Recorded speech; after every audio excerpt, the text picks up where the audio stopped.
अस्ति हामीले के पढेको थियो भने what we studied that the air has weight air को के हुन्छ भने वेट हुन्छ तर वेट त हुन्छ मैले चाहिँ तिमीहरुले मौखिक हिसाबले भनिदिएको के न तर हामीले अब कसरी बुझ्ने एयर को वेट हुन्छ कि हुँदैन आज के गर्ने भने एक्सपेरिमेन्ट गर्ने ठीक छ त्यसको लागि मैले के गरेको छु भने दुईवटा बेलुन लिएको छु एउटा बेलुनमा के गरेको छु केही पनि छैन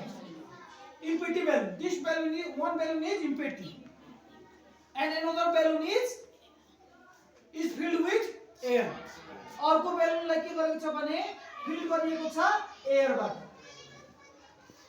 ठीक छ are you all getting or not सबैले समझेको छ कि छैन समझिराख्नु होला यो त सिम्पल कुरा छ the green one balloon is empty green one balloon के छ भने empty छ and the red one balloon is filled with air ठीक छ यदि अब के भइहाल्यो भने यो दुईवटा बेलुनमा यो बेलुन यदि तल गइदियो भने यो बेलुन माथि गइदियो भने यो बेलुन यानी कि भारी भइहाल्छ अब जुन the balloon which is more waiter will go down okay न where the weight is heavier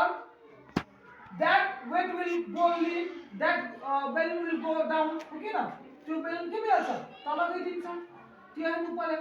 अब हामीले हेरौं अब तिमीहरुलाई अब हेराउनु पर्यो यदि एयरमा वेट छ भने यो बेलुन के हुनु पर्यो भारी हुनु पर्यो र तल जानु पर्यो रिजन के छ this balloon is filled with air but this balloon is empty nothing is filled in this balloon ठीक छ यसमा केही पनि फिल गरिएको छैन अब हामीले आफ्नो एक्सपेरिमेन्ट हेरौं ल त्यसैले मैले धागो सब बाँधेर राखेको छु यसमा अब हेर्नु यहाँ तिमीहरुले हेर्न सकिरहेको छौ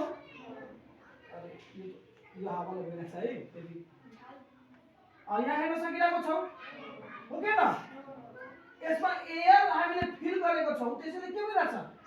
यो चाहिँ तल गइरहेको छ मतलब यसले यो तल जानुको मतलब वेट कसको छ the heavier weight is in green balloon or in red one reason what is the reason the reason is that this balloon is filled with air यो बेलुनमा के गरिएको छ भने एयर चाहिँ फिल गरिएको छ यसमा चाहिँ एयर फिल गरिएको छैन यदि माने यसमा पनि एयर फिल गरिएको भए के हुन्थ्यो यो पनि के हुन्थ्यो भने मेबी यो पनि भारी हुन सक्थ्यो के त यही तल जान्थ्यो तर यो बेलुनमा एयर चाहिँ हामीले फिल गरेको छौं के न त्यसैले चाहिँ यो हेभियर भयो र तल गइरहेको छ बुझिरहेको छौ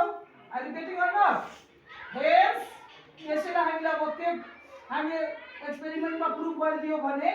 एयर हैज वेट एयरलाई के हुन्छ भने वेट हुन्छ समझेको छ समझेको एक्सपेरिमेन्ट बुझिरहेको छौ र एयर को शेप पनि छ कि छैन छ नि जेमा राखिदियो त्यो अनुसारको शेपमा चाहिँ चेन्ज भइदियो बुझिरहेको छौ hence our experiment is proved and we can prove that air has weight त्यसै गरेर हाम्रो फर्स्ट एक्सपेरिमेन्ट के भयो त इन्ड भयो बुझिरहेको छौ ल अब नेक्स्ट वन